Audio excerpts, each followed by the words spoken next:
विश्वासघात का इतिहास इकरार पर एतबार कैसे? Dayaram PPI D.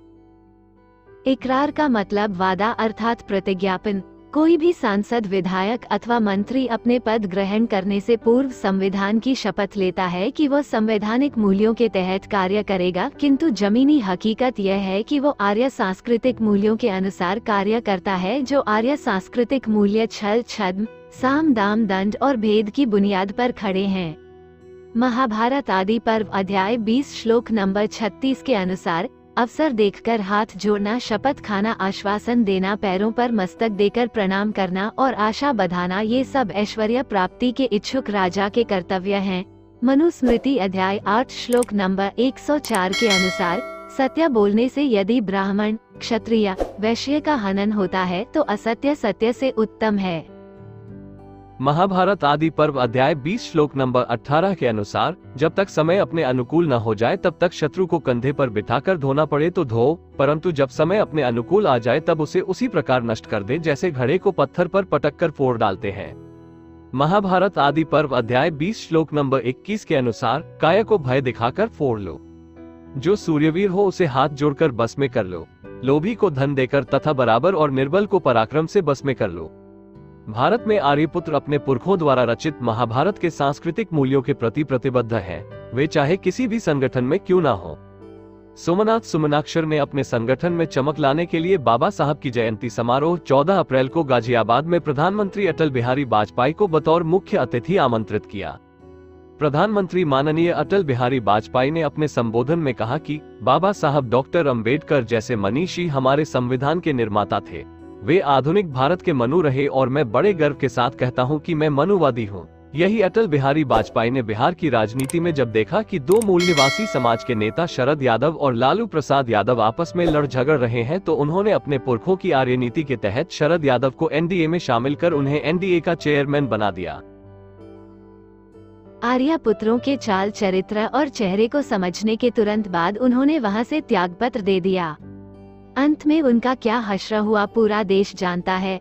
आर्य पुत्रों ने अपनी आर्य नीति के तहत लालू प्रसाद यादव को जेल में डाल दिया। उत्तर प्रदेश की राजनीति में जब मूल निवासियों ने नारा लगाया, मिले मुलायम काशीराम, हवा में उड़ गए जय श्री राम, इसी दौरान अटल बिहारी वाजपेयी ने ऐसी चाल चली कि दोनों दल सपा और बसपा गठबंधन की राजनीति से अपनों को अलग कर लिया और सत्ता के स्वाद के लिए सुश्री मायावती भाजपा से समर्थन लेकर अपनी सरकार बना ली। और उस एहसान के बदले में सुश्री मायावती ने गोधरा कांड से जलते गुजरात में नरेंद्र मोदी के चुनाव प्रचार में बढ़ चढ़कर भाग लिया। भाजपा ने सुश्री मायावती का एहसान जताना तो बहुत दूर, उत्तर प्रदेश की मायावती सरकार से समर्थन ही वापस ले लिया।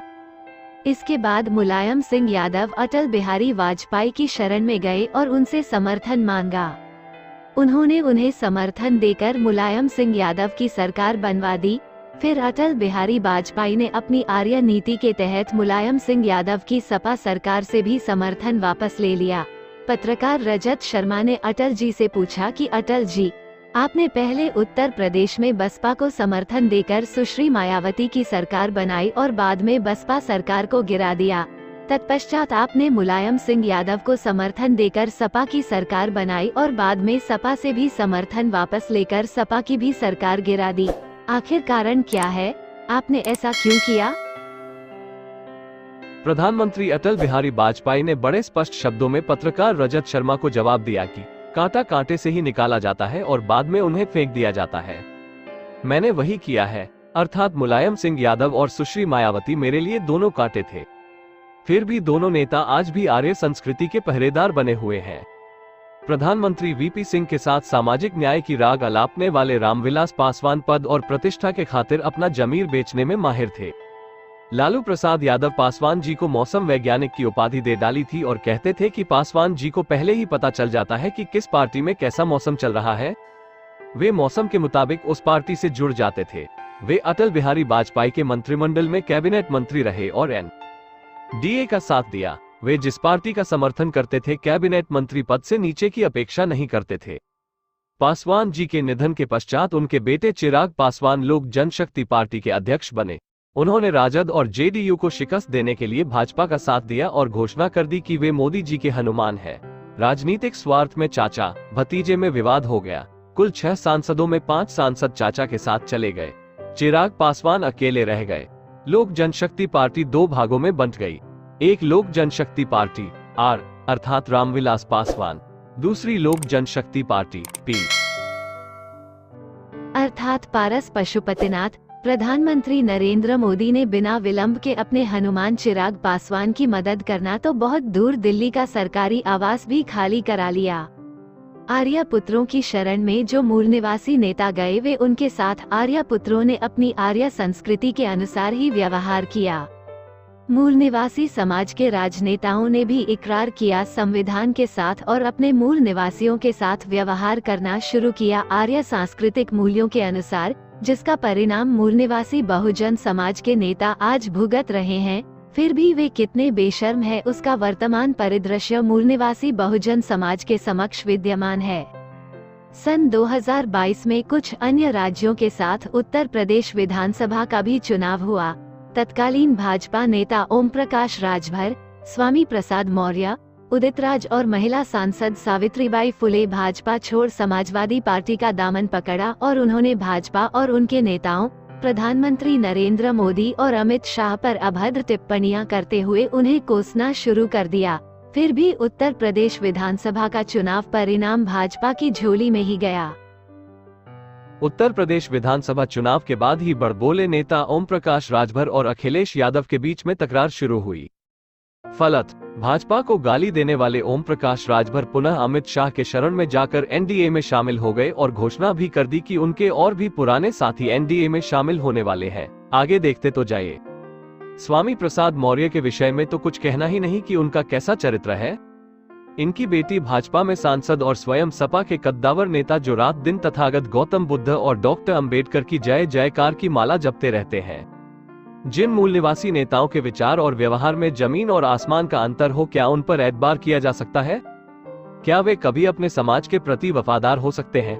जिन मूल निवासी समाज के राजनेताओं को दोस्त दुश्मन की पहचान तक नहीं, क्या वे अपने समाज का भला कर सकते हैं? जाति की राजनीति करने वाले नेता कभी जमात का भला नहीं कर सकते। आर्य पुत्रों के विश्वासघात का इतिहास जग जाहिर है। फिर भी सत्ता के स्वाद के लिए आर्य पुत्रों के साथ गलबहिया करना जो जोखिम से भरा होता है, फिर भी उनका दामन पकड़ने के लिए लाइन में खड़े दिखाई देते हैं। राष्ट्रपिता फूले और बाबा साहब डॉक्टर अंबेडकर का संपूर्ण जीवन चुनौतियों से भरा था, फिर भी उनका चरित्र ही उनका साथ दिया। डॉक्टर अंबेडकर ज्ञानोपार्जन, चरित्र निर्माण और सामाजिक हित के प्रति निष्ठा, इन तीनों में भी वो चरित्र निर्माण को प्रमुख मानते थे। डॉक्टर अंबेडकर के संपर्क में जो भी व्यक्ति आता था वे उसे केवल यही संदेश देते थे कि चरित्रवान बनो, तुम अपना ऐसा चरित्र बनाओ कि लोग तुम्हारी ओर उंगली न उठा सकें। लोग मेरी राजनीति की कुछ भी आलोचना करें, किंतु वो मेरे चरित्र की ओर उंगली नहीं उठा सकते। यदि उन्होंने मेरे चरित्र में कोई कमी देख ली होती तो वे मेरी धज्जियां उड़ा देते और मुझे कहीं का भी नहीं रहने देते। वो मेरा कुछ भी नहीं बिगाड़ सके, उसका मुख्य कारण मेरा चरित्र ही है। आर्य पुत्रों का चरित्र निर्माण आर्य संस्कृति से ही हुआ है, जो उनके शास्त्रों में लिपिबद्ध है, जिसके अनुसार वे लोगों के साथ आचरण करते हैं, उसको समझने की नितांत आवश्यकता है। रामायण, महाभारत, स्मृति ग्रंथ, धर्मसूत्र, पुराण आदि उनके नीति शास्त्र हैं, जिनके प्रति वे हमेशा प्रतिबद्ध रहते हैं और उन्हीं की धार्मिक धारणाओं के अनुसार वे मूल निवासियों के साथ बर्ताव करते हैं। छत्रपति शिवाजी महाराज के ऊपर हमला करने वाला कृष्णा राव भास्कर कुलकर्णी और उनका पैर के अंगूठे से राज तिलक करने वाले बनारस के गागभ ब्राह्मण की दृष्टि में वर्ण धर्म के शूद्र राजाओं की औकात ब्राह्मणों के पैर के अंगूठे के बराबर भी नहीं है। फिर मूल निवासी बहुजन समाज के नेता उनके लिए किस खेत की मूली हैं? उनका मूल निवासियों के साथ बर्ताव इतिहास में आज भी दर्ज है। संभाजी महाराज का दरबारी कवि कलश था, जिस पर इतिहासकार अपने अलग अलग विचार रखते हैं। कुछ इतिहासकार कवि कलश को कायस्थ तो कुछ इतिहासकार ब्राह्मण मानते हैं। औरंगजेब और संभाजी महाराज के बीच 120 बार युद्ध हुआ, किंतु औरंगजेब संभाजी महाराज का कुछ भी बिगाड़ न सका। संभाजी महाराज को साम दाम दंड भेद की नीति से पकड़वाने की योजना बनाई। औरंगजेब अपनी रणनीति के तहत घोषणा की कि जो संभाजी को पकड़वाने में उसकी मदद करेगा उसको मनचाहा इनाम दिया जाएगा। ऐसा बताते हैं कि कवि कलश, जिसको कलुषा भी कहते थे, उसने अपने मालिक संभाजी का भेद औरंगजेब को दिया। डॉक्टर अंबेडकर ने बड़े स्पष्ट शब्दों में कहा है, ब्राह्मण विद्वान हो सकता है, प्रज्ञान भी हो सकता है, किंतु वह कभी ईमानदार नहीं हो सकता। गुरु गोविंद सिंह ने ब्राह्मणों से सावधान रहने की नसीहत दिया कि तेल के डिब्बे में कोहनी तक हाथ डालो, फिर वही हाथ तिल की बोरी में डालो। जितने तिल हाथ पर चिपक जाए उतनी बार भी कोई ब्राह्मण यदि कसम खाए तो भी उस पर विश्वास मत करना। कलुषा ब्राह्मण द्वारा अपने मालिक के साथ दगाबाजी से औरंगजेब संभाजी को पकड़वाने में कामयाब हुआ और उसने संभाजी महाराज के शरीर के टुकड़े टुकड़े कर भीमा नदी के किनारे फेंकवा दिया। इसके बाद विश्वासघाती कलुषा जब इनाम के लिए औरंगजेब के पास पहुंचा तो औरंगजेब ने पहले उसकी खूब प्रशंसा की और उसको मुंह मांगा इनाम देने की प्रक्रिया से पूर्व जल्लाद बुलाकर उसके दोनों हाथ कटवा कर कहा, जो अपने मालिक के साथ गद्दारी करता है उसका इनाम सजाए मौत है, इससे कुछ कम नहीं। अंततः औरंगजेब ने उसे मौत के घाट उतार दिया। मूल निवासी समाज के नेताओं को रामायण के उस कथा प्रसंग से सबक लेना चाहिए कि राम ने अपने स्वार्थ के लिए सुग्रीव के भाई बाली का धोखे से वध किया और बाली का बेटा अंगद जब बेबस और लाचार हो गया तो वह अपने पिता के हत्यारे राम के पास गया और राम की प्रशंसा करते हुए कहा, साम दाम अरु दंड विभेदा, नृप उर बसी नाथ कह वेदा, नीति धर्म के चरण सुहाए अब जय जानी नाथ पहियाए। अर्थ, प्रभु राम साम दाम दंड भेद हर राजा के हृदय में बसते हैं, ऐसा वेद कहते हैं। नीति धर्म के 4 चरण अर्थात साम दाम दंड भेद आप में है, रावण में नहीं है, इसलिए मैं आपकी शरण में आया हूँ। मूल निवासी समाज के राजनेता जो कल तक आर्या पुत्रों को गालियां दे रहे थे, वही आज जब पुनः उनकी शरण में जाएंगे अथवा गए तो वे उनके साथ प्यार नहीं बल्कि शास्त्र सम्मत बर्ताव करेंगे, ये सुनिश्चित है। आर्य सांस्कृतिक मूल्यों के कारण ही भारत का मूल निवासी जब मजबूर होता है तो रामायण के पात्र अंगद की तरह ही आर्य पुत्रों के समक्ष गिड़गिड़ाता है, उसके समक्ष बार बार नतमस्तक होता है।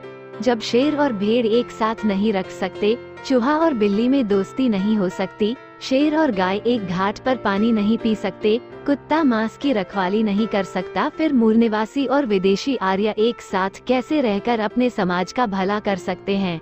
यह एक विचारणीय प्रश्न है। ऐसे समय में मूल निवासी नेताओं का आर्य पुत्रों के खेमे में जाना, जब देश की गौरव और गरिमा महिला पहलवान यौन शोषण के मामले में न्याय के लिए जंतर मंतर पर कई महीने से धरने पर बैठी हो, उनकी कोई सुनने वाला तक नहीं। ऐसे समय में जब मणिपुर में हिंसा चल रही हो, साथ ही साथ महिलाओं को नंगा करके सरेआम घुमाया जा रहा हो, संयुक्त राज्य अमेरिका के पूर्व राष्ट्रपति बाराक ओबामा भारत की वर्तमान राजनीतिक स्थिति पर चिंता जाहिर कर रहे हो, फिर भी मूल निवासी समाज के राजनेता अपने राजनीतिक स्वार्थ की पूर्ति में आर्य पुत्रों के खेमे में जाने के लिए बेताब हैं। ऐसे राजनेताओं पर कौन एतबार करेगा? इनका क्या हश्र होगा, ये भविष्य ही बताएगा। फुले, अंबेडकर और पेरियार के विचारों की राजनीति करने वाले लोग ही मूल निवासी बहुजन समाज का भला कर सकते हैं और कोई नहीं। फुले अम्बेडकरी विचारधारा की party People's Party of India democratic संविधान सम्मत है, शास्त्र सम्मत नहीं। People's Party of India we the people के लिए प्रतिबद्ध है, जो समाज और राष्ट्रहित में अपने 15 सूत्री घोषणा पत्र जारी कर दिया है। उसी में मूल निवासी बहुजन समाज का हित है। इसने इतिहास से सबक लेकर ही अपने पुरखों के कारवां को आगे बढ़ाने का राजनीतिक संकल्प लिया है। मूल निवासी समाज के स्वार्थी पदलोलुप राजनेता आर्य पुत्रों के साथ रहकर न वे अपने समाज का हित कर सकते और वे न अपना स्वयं का ही भला कर सकते हैं। अपने हित में वे ज्यों ही आगे कदम बढ़ाना चाहेंगे तो उन्हें क्या मिलेगा? जेल, किंतु बेल नहीं। ऐसी दशा में उनकी स्थिति वही होगी, न खुदा ही मिला न विसाले सनम, न इधर के हुए न उधर के हुए। Thank you for watching video.